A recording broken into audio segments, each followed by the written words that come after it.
안녕하세요. 평화로운 학교 공동체 강의를 맡은 이준원입니다. 반갑습니다. 저는 덕양중학교에서 8년 동안 교장으로 재직했고 이화여대 교육학과에 출강했었습니다. 오늘 1시간 동안 평화로운 학교 공동체에 대해서 여러분과 함께 이야기를 나누려고 하는데, 평화로운 학교 공동체의 키워드는 평화, 공동체일 것입니다. 평화와 공동체의 가장 중요한 내용은 좋은 관계를 만드는 것이라는 생각이 듭니다. 좋은 관계가 평화로운 학교, 그리고 행복한 공동체를 이루는데 아주 중요한 요소이기 때문입니다. 앤서니 브라이크 교수도 시카고 공립학교에서 10여 년간 연구를 진행해 봤는데, 성공적이고 평화로운 학교, 성공적인 학교의 요소가 교육에 미치는 요인이 학교 재정 규모도 아니고 행정 시스템, 학부모 참여, 연수 프로그램, 교육과정 이런 것이 아니었습니다. 성공적인 학교와 그렇지 않은 학교의 차이점은 조금 전에 말씀드렸던 재정과 행정, 교육과정, 연수 프로그램도 아니었고, 너무나 뚜렷한 차이는 바로 관계였습니다. 그러니까 신뢰를 바탕으로 한 좋은 관계 속에서 교사가 학생들을 존중하고 학생들이 사랑받고 학부모가 학교를 신뢰하고 행정팀은 교사, 학생, 학부모로부터 신뢰받는, 그래서 이 3주체가 신뢰를 바탕으로 한 좋은 관계 속에서 운영이 되는 학교는 성공적인 학교였고, 그렇지 못한 학교는 실패하는 학교로 10년 동안 브라이트 교수가 연구한 결과가 그렇게 되어 있습니다. 그런데 대한민국 그동안의 교육제도는 앤디 하그리브스가 학교교육 제사의 길에서도 말했듯이 대한민국은 역시 아직도 시장 경쟁주의, 그리고 국가 표준화를 이루기 위해서 통제와 변별, 자율성이 좀 상실된 그러한 시스템 속에서 존중과 배려, 참여와 소통, 그리고 그 평화로운 학교, 행복한 공동체를 이루기에 참 어려운 환경에 그동안 있었습니다. 오래전부터 대한민국 교육의 문제점은 잘 아시겠지만, 여러분도 잘 겪어본 내용이겠지만, 대한민국은 그동안 무한경쟁 속에서 입시제도가 줄 세우기식의 그러한 무한경쟁이었기 때문에 많은 학자들도 그렇게 얘기하고 있지만, 무한경쟁시키면 불안해합니다. 사람은 경쟁을 시키면 불안해하고 두려워하고 조급해지고, 나중에는 그것이 우울감으로, 그리고 신경질적이 되고, 그러한 심리 상태가 이제 관계를 파괴하고 공동체를 무너뜨리게 됩니다. 동물 농장을 비유한 사파가 있는데 아주 적절한 표현이라고 생각하는데, 제가 36년 이상 중고등학교에서 학생들을 가르쳐 보면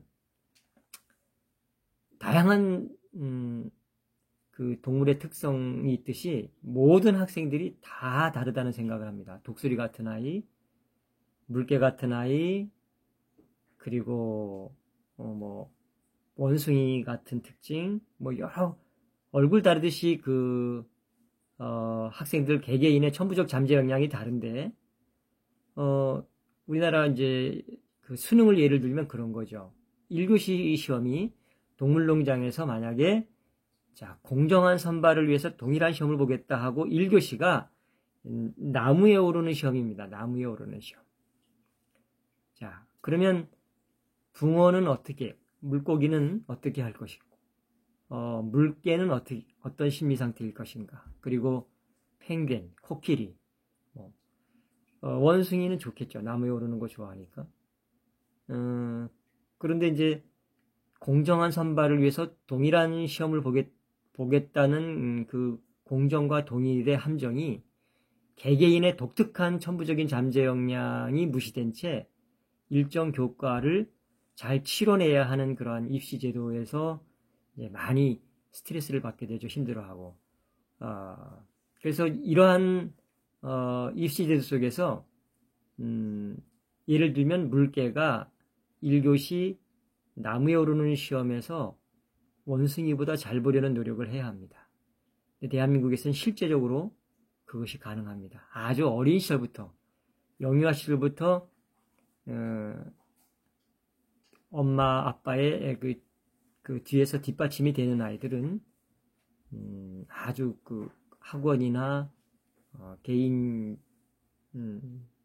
개인적인 여러 가지 많은 혜택을 통해서 물개가 원숭이보다 나무에 오르는 시험을 더 잘 보게 할 수 있습니다. 그리고 2교시에 하늘을 나는 시험에서도 독수리보다 더 잘 나르는 시험을 통과해야 하는 그런 문제도 있고요. 물론 3교시에 수영은 단연 두각을 나타내고 모든 과목에서 물개가 원숭이보다도 1등급을 받아야 하고 독수리보다도 앞서서 1등급을 받아야 하고 달리기에 있어서도 강아지보다도 오히려 더 잘 달려서 물개가 모든 교과에서 1등급을 받아야 하는 그러한 시스템 속에서 학부모, 학생 모두가 굉장히 불안한 시스템입니다. 근데 이것을 대한민국 정부가 또 교육 관계자들이 알고 있었습니다. 대통령 직속 자문기관에 교육개혁심의회라고 있었는데 80년대부터 꾸준히 지나친 입시주의 교육에 문제가 있다. 그리고 90년대에도 역시 입시지옥이라는 표현을 썼고 조금 전에 제가 말씀드린 그러한 교육 시스템이 아이들의 창의성을 다 묻혀버리게 만든다. 2000년대에도 학벌주의의 문제를 말했고요. 2013년대에도 입시주의 과열 경쟁이 OECD 국가 중 학생의 가장 낮은 행복감 그리고 자살률 1위 이런 것들을 대통령 직속 자문기관인 교육개혁심의회에 끊임없이 얘기를 했습니다. 그런데 이제 여러분들 몇 년생이시죠? 지금 3, 40년이 지나도록 그 지나친 입시주의 교육이 바뀌지 않는 상태에서 부모가 불안하고 그 불안감이 아이들에게 전가되는. 그래서 여러분들이 이제 이 다음에 학교 현장에 나가면 아이들도 부모도 모두 불안하다는 것이 특징입니다. 불안한 사람들의 그 심리 상태가 교사를 굉장히 힘들게 하고 오늘의 강의 주제인 그 평화로운 학교, 행복한 공동체의 방해 요소로 작용하게 되는 겁니다. 그러니까 길거리를 가다면 학원 빌딩에 현수막 크게 걸려 있어서 누구누구가 어느 대학교 갔다. 누가 어느 대학 갔다. 그래서 소위 말하는 그 몇몇 대학을 크게 붙여주고 그 위의 대학들은 조그맣게 또 지방에 있는 학교들은 몇 명 이런 식으로 길거리 학원 빌딩에 붙어 있거나 그 학원 버스 밖에 이렇게 현수막이 걸려 있고 심한 경우에는 그 학교 학교 고등학교 벽에도 합격을 축하한다는 그런 미명하에 현수막이 쭉 어느 대학 누구 해서 대학을 진학하지 못한 학생들은 굉장히 심리적으로 위축되는 그런 현상을 만들어내는데 이것이 다 이제 여러분들이 학교에 나가서 교육 현장에서 이제 아이들을 가르칠 때 그것이 그대로 선생님을 대하는 태도나 수업에 있어서 나타나게 됩니다. 헨리 나우엔이 이런 얘기했습니다. 무한 경쟁을 시키면 걷잡을 수 없는 불안감과 긴장. 그래서 같은 학교에 600명, 800명, 1000명이 같은 학교에 다닌다 하더라도 헨리 나우엔 이론에 의하면 불안하고 긴장하기 때문에 친구라기보다는 경쟁자로 인식하게 된다. 그래서 나는 고독하게 된다. 그래서 이 고립 속에 빠지게 되는데, 이 고립의 문제, 이것이 앞에서 말씀드렸던 대로 사람이 고립되고 불안하기 시작하면 조급해지고 심리적으로 불안한 것이 관계를 파괴하고, 좋은 관계를 만드는 그러한 과정보다는 경쟁에서 이겨서 저 학생을 내가 경쟁에서 이겨야 내가 좋은 등급을 받고 대학을 진학하는 그러한 관계 속에서 공동체가 파괴되고 좋은 관계가 다 깨지게 되는 것이죠. 그래서 행복한 학교, 평화로운 공동체의 가장 큰 문제는 이러한 입시 제도 하에서의 아이들이 그 아이솔레이트 키즈가 되는 것, 고립 속으로 들어가는 것. 이 아이솔레이트 키즈의 특징은 관계 형성에 어려움을 느끼는 거죠. 인간관계를 잘 해보지 못했기 때문에. 이것은 우리나라 초등학교 1학년 때 미국으로 이민 갔던 초등학교 1학년 남학생이 미국으로 이민 가서 끊임없이 변별, 그리고 이 피부색으로 인한, 또 아시아에서 온 학생이라는 것으로 인한 이 왕따 당하는 것, 이것으로 인해서 열심히 공부했지만 버지니아 공과대학의 재학생 시절에 2007년의 사건인데요. 4월에 총을 들고 학교에 가서 32명을 희생시키는, 그리고 29명이 부상당해서 전 세계를 떠들썩하게 하는 조 아무개 학생의 그 문제를 미국에 있는 많은 정신과 의사, 범죄심리학자, 이분들이 다 성장 과정에서 충분히 함께 어울려 놀지 못하고 변별된, 그러니까 피부색으로 인하여 변별되고 여러 가지 문화적 차이로 인해서 혼자만 고립되어 있던 학생이 열심히 공부해서 성적은 올라가고 대학은 입학했지만 이 고립 속에서의 키워온 내적인 불안감이 이렇게 끔찍한 32명이나 희생시키는 그러한 사건을 일으켜냈다. 그래서 여러분들이 학교 현장에 가면 많은 아이들이, 우리나라는 다행히 총기를 소지할 수 없지만 많은 아이들이 심리적으로 선생님들에게 또 친구들에게 이 총을 쏘는 듯한 그 정서를 표현하게 된다. 대한민국 입시의 그 문제점이 이제 이런 어려움이 있습니다. 근데 이것은 그 학생 한 명 한 명이 좀 나쁘게 표현하면 좀 못된 아이들이라서 그런 게 아니라, 이 입시 제도 속에서, 경쟁 속에서 부모의 기대, 그리고 그 사회적인 그 입시 제도의 문제점 때문에 심리 상태가 그렇게 됐다는 것입니다.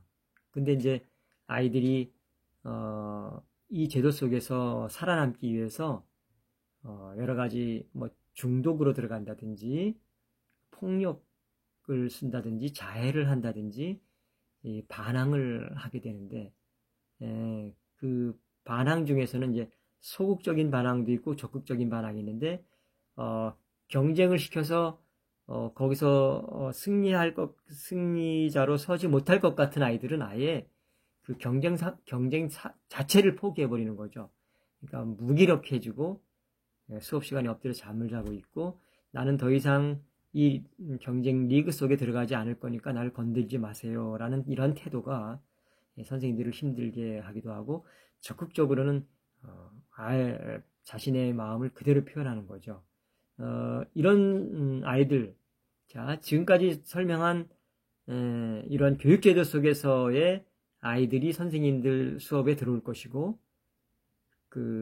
이 속에서 성장해서 부모가 된, 그러니까 이미 우리 아이들의 부모들도 이러한 제도 속에서 부모가 됐고, 그들의 불안한 심리가 이제 자녀를 학교에 보낸 이후에도 마찬가지로 선생님들에 대한 태도나 학교에 대한 태도가 그렇게 호의적이지 못합니다. 이제는 대한민국 모든 학생과 교사와 학부모들, 선생님들도 그런 똑같은 경험을 했고, 이들에게 이미 그 아이솔레이트 키즈로 자란 그 고통, 이것이 있습니다. 그래서 오늘의 주제처럼 평화로운 학교 공동체를 위해서는 이제 학교에서 관계 중심의 교육 과정을 실천해야 할 것이고, 공동체성 회복을 위해서 노력을 해야 되는데, 이것이 경기도교육청에서 시작했던 혁신학교의 핵심이기도 합니다. 그러니까 평화로운 학교 공동체를 만들기 위해서는 단절의 고통을 치유해주는 그런 공동체가 필요하다. 이러한 단절된 인간관계를 치유하는 첫 번째 평화로운 학교를 만들기 위한 첫 번째 요소이기도 하지만, 이것의 가장 중요한 것은 깊은 공감해주기인 것입니다. 사람과 사람과의 관계 속에서 우선 공감해주면 그 상대방은 지지받는다는 느낌, 내가 참 가치 있게 여겨주는구나 라는 생각 때문에 그 사람과의 관계가 좋아지고 자존감이 향상되기도 합니다. 그래서 이제 그러한 공동체 속에서 마음이 열리고 다른 사람을 배려하게 되기도 하는데요. 이것이 이제 학교 공동체의 시작점입니다. 깊은 공감해주기. 토마스 고든도 그런 얘기했습니다.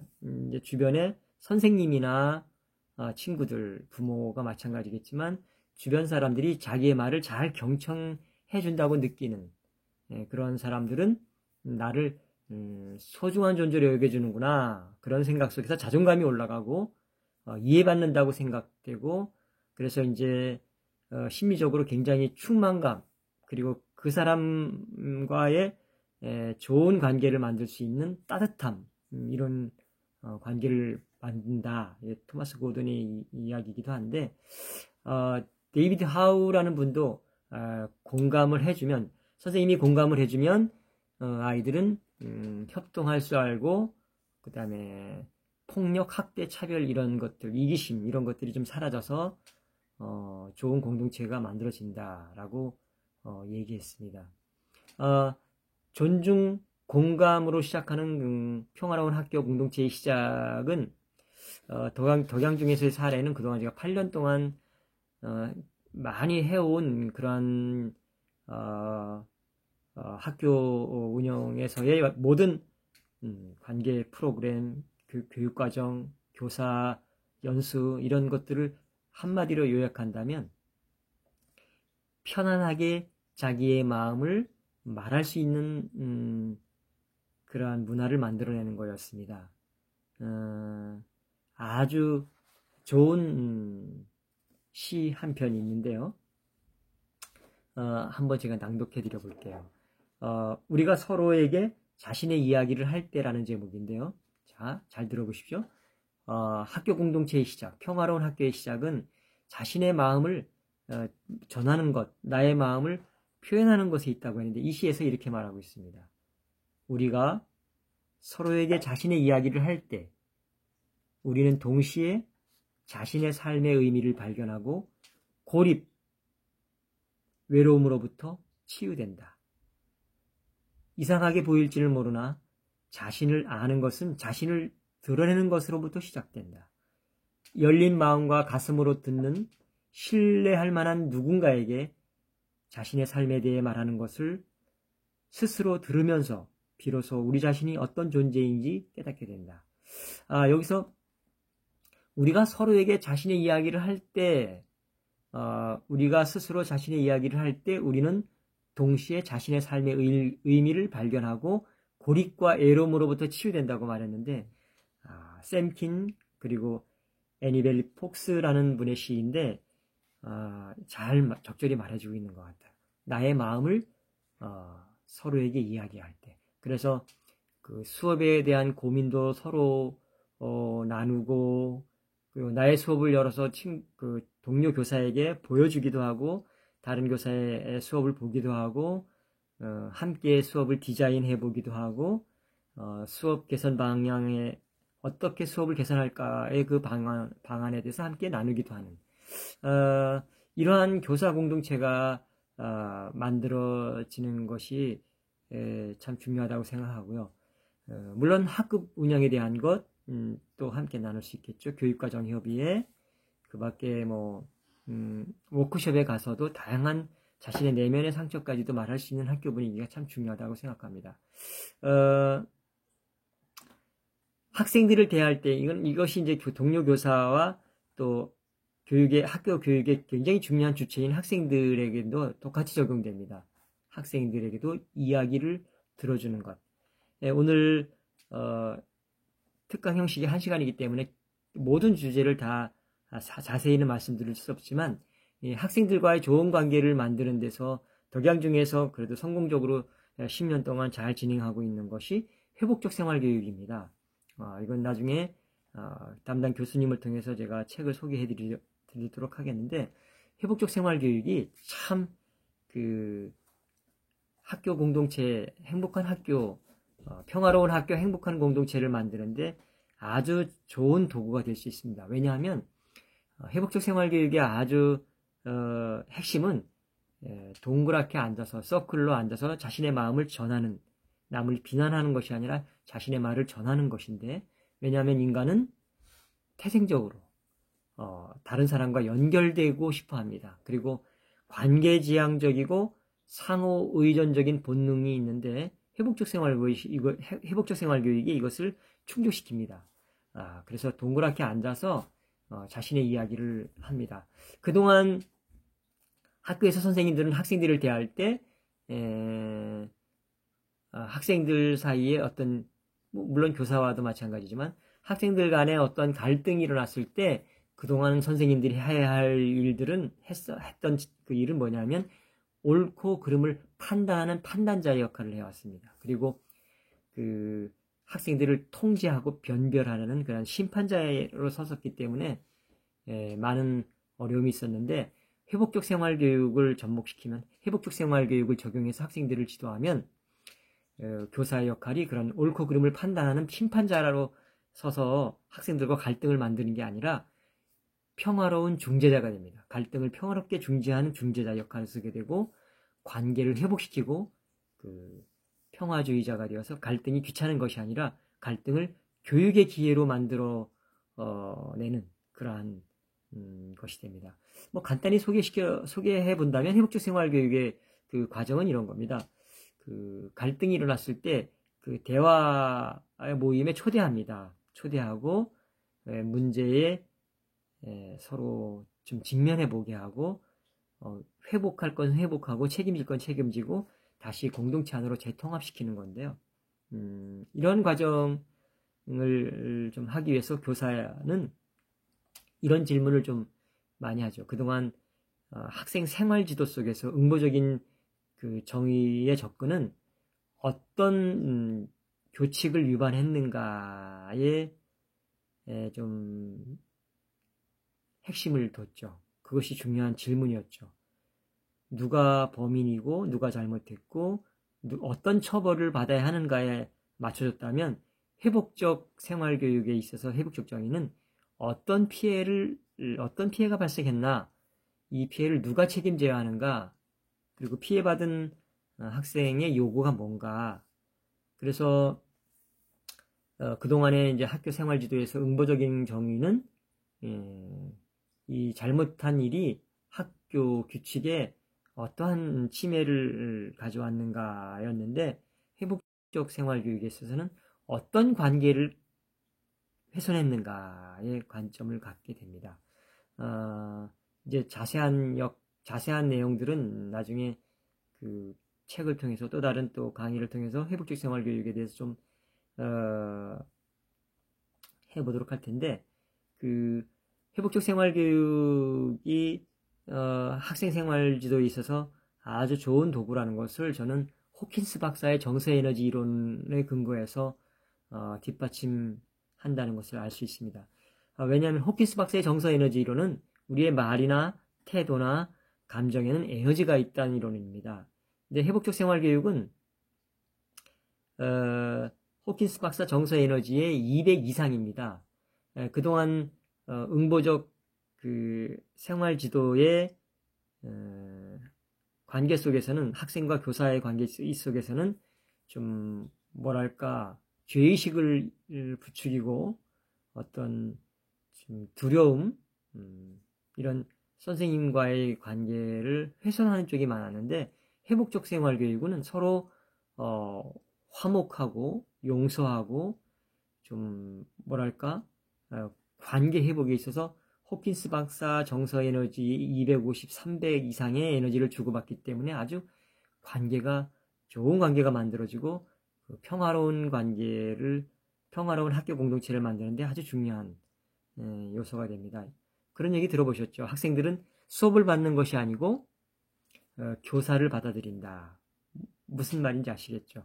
선생님들의 정서를 그대로 받아들인다. 그런 얘기죠. 그래서 앞에서 말씀드린 호킨스 박사 정서 에너지에 의하면 200 이하의 그동안 응보적, 징벌적 생활 지도에서 200 이하의 정서 에너지는 학생과 교사 사이의 관계를 파괴한다. 여러분도 그 중고등학교 다닐 때 좀 불편한 생활지도 관계 속에서, 선생님과의 관계 속에서 좀 불편한 경험이 있으셨을 거예요. 그러나 200 이상 회복적 생활교육은 너의 요구가 뭐냐, 어떠한 아픔이 있느냐, 이 관계를 회복하기 위해서 어떻게 해야 되겠느냐, 끊임없이 대화하고 자신의 마음을 표현하게 하기 때문에 200 이상의 정서 에너지를 받을 수 있도록 합니다. 이런 표현도 있습니다. 수치심은 위험하다. 죽음과 가까운 정서 상태다. 그리고 이제 응보적 생활 교육에 있어서는 평화로운 학교를 만들기 어렵습니다. 왜냐하면 옛날에는 귀 밑에 1cm, 2cm 뭐 단발머리를 해야 한다. 그다음에 뭐 교복에 이 앞에 여기를 꼭 잠궈야 한다. 모자를 똑바로 써야 된다. 뭐 이런 좀 이해하기 어려운 그런 규칙들이 있었는데, 그것을 통해서 학생들과 선생님 사이에서 분노감을 갖게 되는데, 분노는 그 한 사람의 삶을 부시시킨다, 그런 말도 있습니다. 분노가 좀 자라면 증오심을 키우게 된다, 뭐 이런 얘기가 있습니다. 나중에 좀 회복적 생활교육에 대한 공부를 꾸준히 좀 하시면 학교에서 그 평화로운 학교, 행복한 공동체를 만드는데 굉장히 중요한 좋은 도구가 될 것이라고 생각합니다. 그동안 이야기했던 것이 그 강압에 대한 것, 벌에 대한 것, 그리고 이제 처벌에 대한 것, 이런 것들을 말씀드렸는데, 예를 한번 들어보겠습니다. 그동안 응보적 생활교육과 회복적 생활교육을 한번 예를 들어볼 텐데, 경기도에서 실제로 있었던 사건입니다. 어떤 선생님이 그 복도를 지나가다가 두 학생이 다투는 것을 막 싸움이 일어나는 걸 봤습니다. 막 이제 딱 이렇게 부딪혀서 막 치고받고 싸움이 일어날 상황이었는데, 그동안 응보적 생활 지도의 방법을 쓰셨죠, 이 선생님이. 야, A, B, 왜 싸우려고? 일로 와. 좀 무서운 선생님이셨나봐요. 아이들이 와가지고. 왜 싸우려고 그래? 그러니까 A 학생이 B가 먼저 뭐라고 말하려고 하니까 자신의 이야기를 하려고 하니까 선생님이 조용히 해. 싸우지 마. 그렇게 이제 말려버렸죠.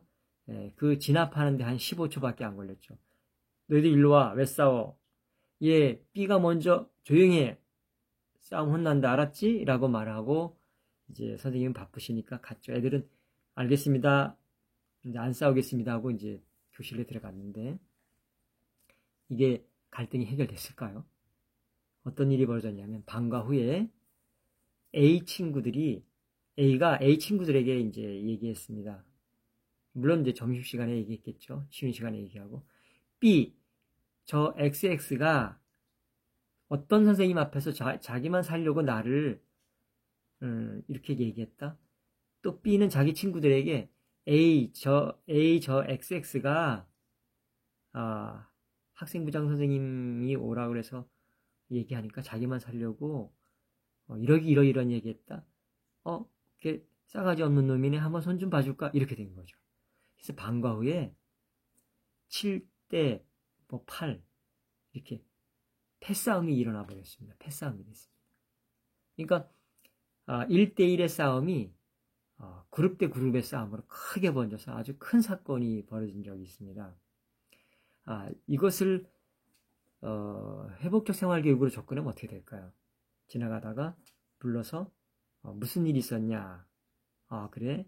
너는 이런 마음에 불편함이 있구나. 넌 이런 마음에 불편함이 있구나. 그래. 우리 점심시간에 선생님한테 와라. 한번 얘기해보자. 해서 A 이야기를 들어보고 B에게 A가 한 이야기를 요약해봐라. 라고 말합니다.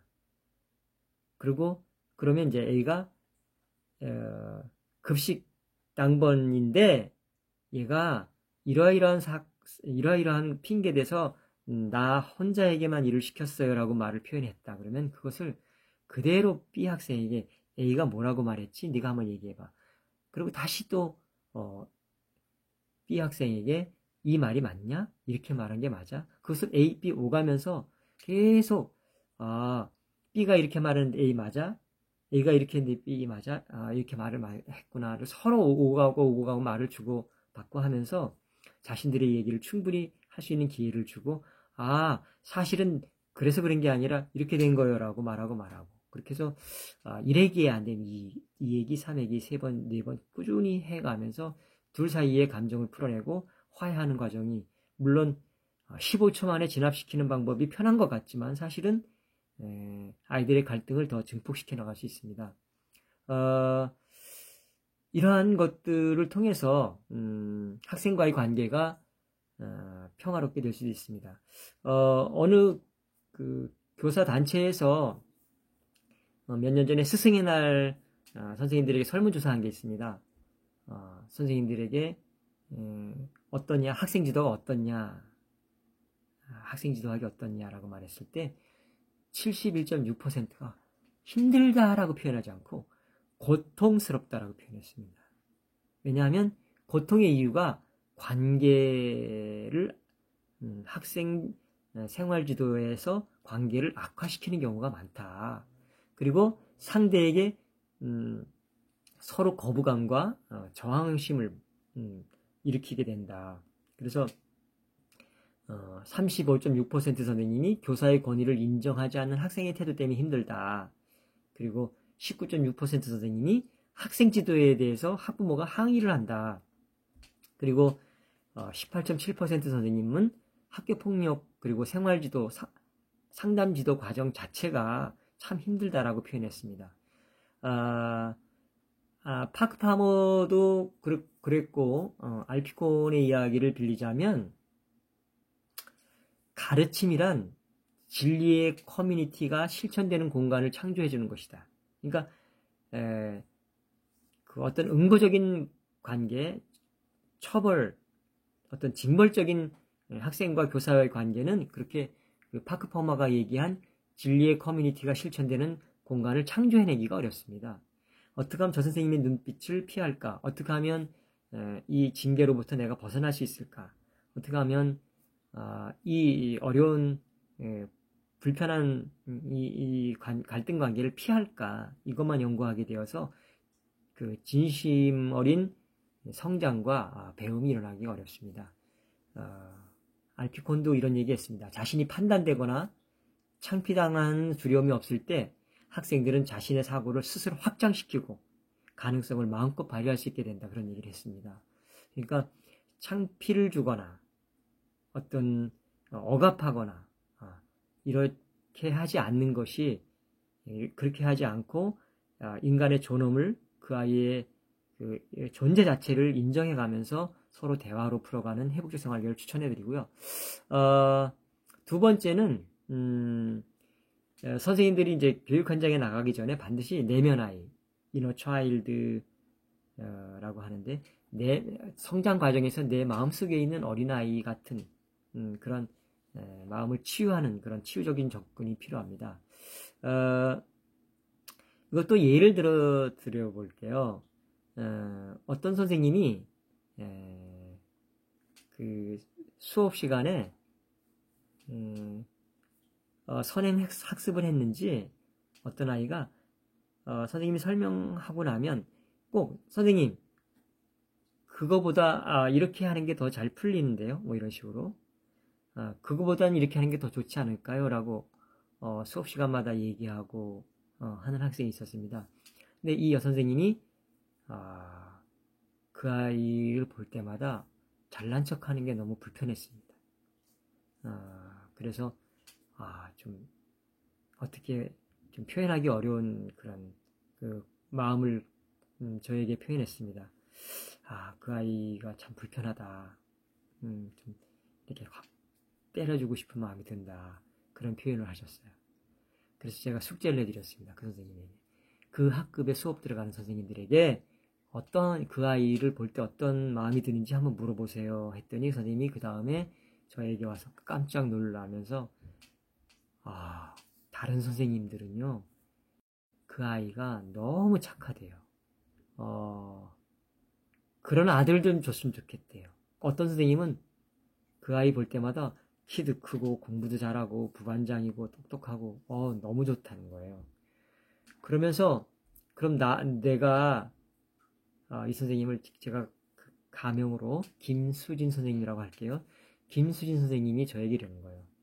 그 당시 제가 이제 40대 부장교사 시절인데, 부장님, 저에게 문제가 있는 거 아닌가요? 다들 왜 그 아이에 대해서 그렇게 좋게 평가하는데 제가 이렇게 그 아이를 보면 화가 날까요?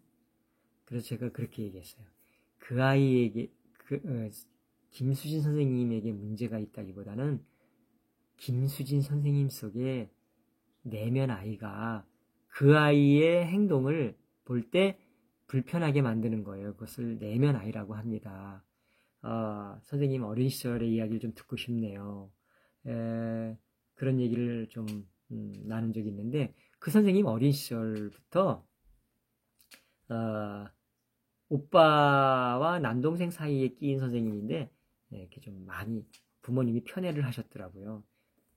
초등학교 입학식 때에도 오빠 입학식 때에는 고모, 뭐 할머니, 할아버지, 온 친지들이 모여서 오빠 입학식 때는 잔치 분위기였는데 본인 입학식 때는 아무도 안 오고 한 동네 사는 그 사촌 언니의 옷을 빨아 입히고 엄마와 조용히 그냥 입학식장에 가는 뭐 그런 선생님이셨나 봐요.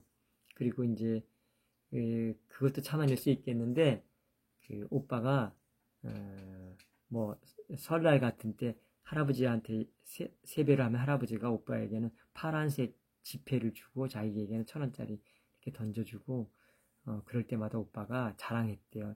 넌 이거 없지롱 뭐 이런 식으로. 그리고 고모가 메이커 가방 사오면 꼭 자기한테 와서 넌 이런 거 못 받았지롱 이렇게 그렇게 놀리고 그랬나 봐요.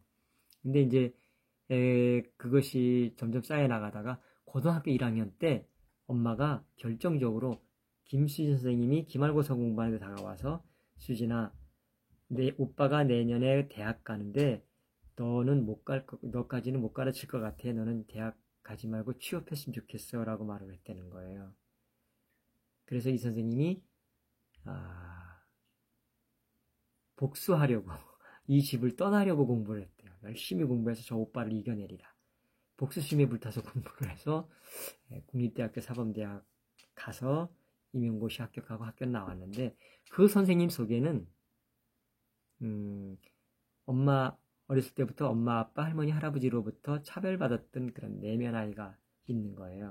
그것을 이제 이너 차일드라고 그러는데, 나이는 32세, 34세로 자랐지만, 육체적인 나이는 그렇게 자랐지만, 심리 상태 속에서는 옛날에 계속 나를 놀리고 자기 뭐 잘난 척했던 오빠를 향한 그런 미움의 마음이 있고, 그리고 할머니, 할아버지, 엄마, 아빠가 날 차별한 그거에 대한 서운함이 있던 거죠. 자, 그래서 그 학생이 손들고 뭐라고 말할 때마다 그 오빠를 투사하고, 그리고 이제 결혼해서 가정에서 사는데 그런 얘기하는 거죠. 남편이 조금만 얘기하면 뭐 그걸 갖다가 이렇게 잘난 척하나 하고 마음이 불편해서 막 부부 싸움이 일어나고. 자, 이것을 내면아이라고 하는데, 이것도 제가 담당 선생 교수님에게 추천 도서를 좀 드려서 한번 볼 수 있도록 해드리겠습니다. 자, 그러면 이 선생님이 남편에게 좀 화를 내고 소리를 지르거나 수업 시간에 막 다른 의견을 얘기하는 학생, 잘난 척하는 것 같은 남학생, 특히 남학생에게 그렇다는 거예요. 남학생에게 화가 나는 그런 감정은 이 선생님 속에 있는 내면 아이가 작동하는 거예요. 그래서 이 선생님 속에 내면 아이가 정리가 되면 학생들과 또 동료 교사들과 관계 속에서 그 내면 아이가 작동하지 않습니다. 그 치유가 되면 저도 개인적으로 뭐 완벽주의라든지 어떤 거절이라든지 이런 게 좀 컸었거든요. 그것으로 인해서 이제 학교 현장에서나 가정에서 아내와의 관계 속에서도 힘들었는데 내면 치유를 공부하고 나서 어떻게 그 내면 아이가 작동하는지를 알고 나서는 이것이 이러한 문제를 일으키는 거라 알고 대처하니까 큰 문제가 없었습니다. 이 내면 아이를 치유하는 것도 놀랍게 공동체 안에서 무시되거나 좀 이렇게 눌렸던 감정들을 공동체 안에서 이렇게 존중해주고 공감해주고 지지해주는 그런 선생님들이 계시면 치유가 됩니다. 뭐 다 아는 사례인데 우리나라에서 좀 그거 있잖아요. 아우성, 우리의 아름다운 성을 말씀하고 다니시는 분이 그분도 마찬가지로 자신의 어린 시절에 성폭행 당했던 그 사건을 상담하는 사람들, 상담가나 또 선생님과의 대화 속에서 그 아픔을 말했고, 제가 아까 시도 말씀드렸고, 강의 초반에 말씀드렸던 대로 자신의 마음을 그대로 드러내서 말하는, 그리고 그 말한 것을 존중해주고 공감해주고 지지해주는 선생님들과 그 그룹 속에서 이제 자신의 내면이 치유되는 그런 과정을 거쳐서 이제 치유가 됐기 때문에 나 옛날에 이렇게 성폭행을 당했어요. 청소년들에게 성교육이 굉장히 중요합니다. 이렇게 온 국민 앞에서 떳떳하게 말할 수 있는 힘이 생겼다는 것은 내면이 이제 치유됐다는 얘기거든요. 이런데 상처가 나서 아물지 않으면 건들면 아프잖아요. 근데 그 상처가 깨끗이 치유되면 이제 아무렇지도 않잖아요. 마찬가지로 내 속에 있는 그 내면의 아픔이 치유가 되면 아프지 않습니다. 그래서 공동체 안에서 그것이 잘 회복이 되면 행복한 학교 공동체를 만드는 데 도움이 되는데 그 내면 아이에 관련된 책도 좀 소개시키고 오늘은 그 내면에 대한 거 하고요. 마지막으로 우리 사춘기 이 내면이 치유된 사람들에게는 이제 당연히 잘 그렇게 될 텐데 내면이 치유가 잘 안 되거나 사춘기의 특징을 잘 이해 못하는 선생님이나 부모님들은 이제 그런 어려움이 있는데요. 마지막으로 이거 하나 말씀드릴게요. 우리가 만나는 사춘기 애들은 땡감이다. 땡감. 중2병도 아니고 환자도 아니고 땡감이다. 그렇게 생각하시면 됩니다. 땡감 아십니까? 떨죠. 파랗고 단단하죠. 그래서 선생님들이 학교 현장에 나가서 어떤 아이와 대화하고 났는데 이 뒤끝이 뭔가 떨떠름하다. 그리고 저 아이는 내 말이 다시 튕겨져 나오는 것 같다. 아주 단단하다. 그렇게 생각하면 그 아이는 땡감인 거죠. 그러나 땡감이 잘못된 게 아니죠. 땡감이 이제 긴 여름에 뭐 햇볕도 받고 이제 찬설이가 내릴 때쯤 찬설이도 맞고 하면서 이제 홍시가 되는 거잖아요. 달콤하고 말랑말랑한 홍시가 되는 거잖아요.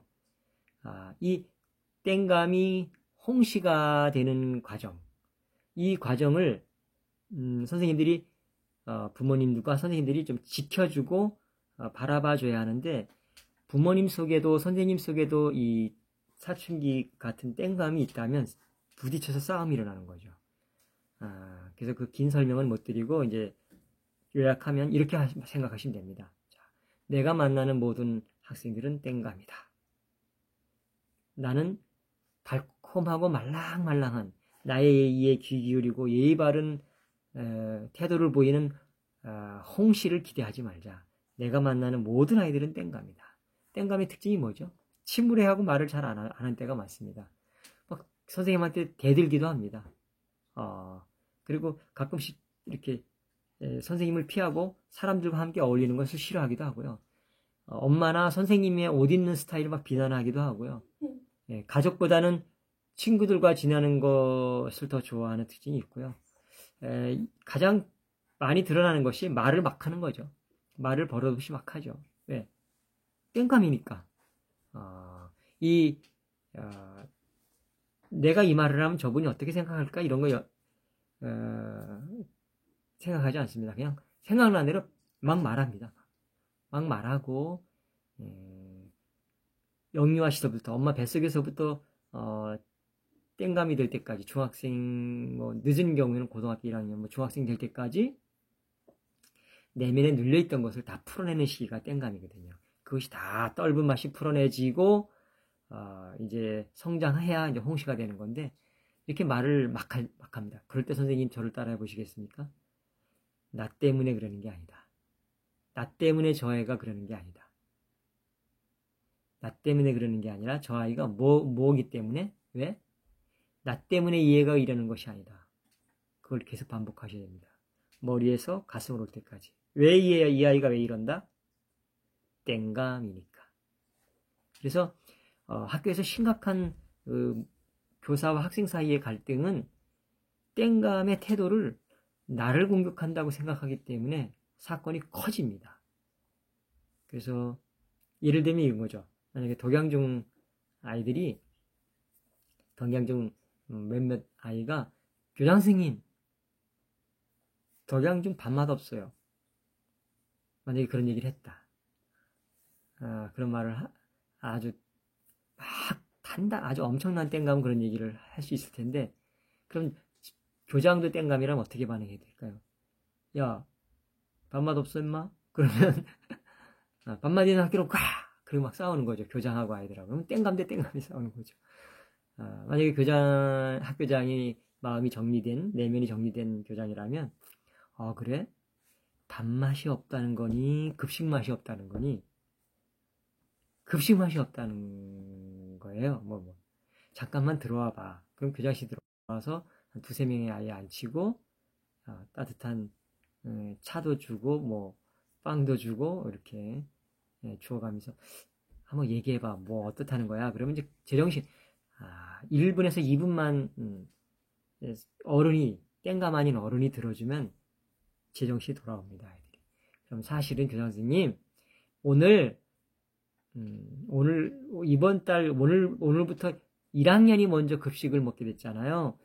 3학년이 끝에 갔는데 맛있는 튀김이 엄마들이 1학년 신입생 이쁘다고 많이 줘서 2개씩 먹어야 되는데 우리가 하나씩밖에 못 먹었어요. 얘가 그래서 화가 나서 그렇게 말한 것 같아요. 그럼 어떻게 하면 앞으로 공평하게 주어진 급식량을 서로 먹고 남기지 않고 할까? 이렇게 하면 좋겠어요. 그래, 내일부터 한번 그렇게 해보자. 그런데 5분 전에 너희들이 교장 선생님한테 한 얘기는 유치원 아이들도 그렇게 표현 안 할 것 같아. 다시 한번 표현해 볼래? 그럼 복도에 나가서 노크하고 들어오세요. 들어오고. 그럼 이제 아이들이 들어올 거 아닙니까? 무슨 일입니까? 사실 이러이러한 일이 있었습니다. 이거 어떻게 개선했으면 좋겠습니다. 그래. 그럼 이제 땡감이 아닌 거예요. 이제 홍시가 된 채로 들어온 거죠. 그러면 그래. 그 이야기는 담임 선생님하고 먼저 얘기하는 거야. 학교장이 그런 것까지 다 관여하는 거 아니야. 올라가 보라. 네, 알겠습니다 하고 올라가는 거죠. 자, 첫 번째까지 제가 대응했다면, 야, 이놈들아, 밤낮 있는 학교로 가! 전학가면 될 거 아니야? 이렇게 땡감과 교장이 중학생과 교장이 싸우면 신문에 난리 아닙니까? 근데 이런 일이 실제로 있습니다. 많습니다. 두 번째 사안은 땡감과 교장이, 땡감이 아닌 교장이 1, 2분 기다려주니까 그 아이들이 제정신이 돌아와서 정상적인 대화를 하고 잘 해결된 그런 문제입니다. 이 땡감이 홍시가 될 때까지 우리가 기다려줄 수 있는 힘이 생겨야 합니다. 그리고 존중해주고 인정해주고, 물론 좋은 관계를 만든 다음에는 그 엄격한 경계 세우기도 해야 합니다. 엄격한 경계 세우기, 훈계. 그러나 땡감을 땡감으로 볼 수 있는 우리의 눈을 기르는 것이 굉장히 중요합니다. 36년 동안 제가 교직에 있으면서 선생님들에게 큰 힘을 하나 드려보겠습니다. 학교의 현장에 나갔을 때 평화로운 학교, 행복한 공동체, 평화로운 학교 공동체를 만드는데 나의 마음을 건드는 어떤 사건이 생길 때마다 이렇게 생각하시면 됩니다. 제가 36년 동안 지켜봤는데요. 잘 버텨내면 지나간다. 잘 버텨내기 위해서 교사 내면이 정리되어야 되겠다. 내 내면이 잘 정리되면 동료 교사와 그리고 학생과 학부모와의 관계가 좋은 관계가 만들어지고 그것이 평화로운 학교 그리고 행복한 공동체를 만드는 기본이다. 그런 생각을 하면서 오늘 간략간략하게 행복한 공동체, 평화로운 학교 공동체를 만드는 학교 공동체를 만드는 기본적인 몇 가지를 여러분들에게 소개했습니다. 기회가 되면 또 뵙기를 원합니다. 감사합니다. 수고했습니다. 얘가 굉장히 과학을 좋아하는 제 사랑하는 손자 장하준입니다. 안녕하세요. 안녕하세요. 저는 장하준입니다. 저는 장하준입니다. 잘생기고 똑똑하고 할아버지가 이 강의 준비하는데 옆에서 숨 죽이고 끝까지 기다려줬습니다. 초등학교 3학년 애들은 5분도 잘 못 기다리는데 1시간 기다려줬습니다. 감사합니다. 안녕.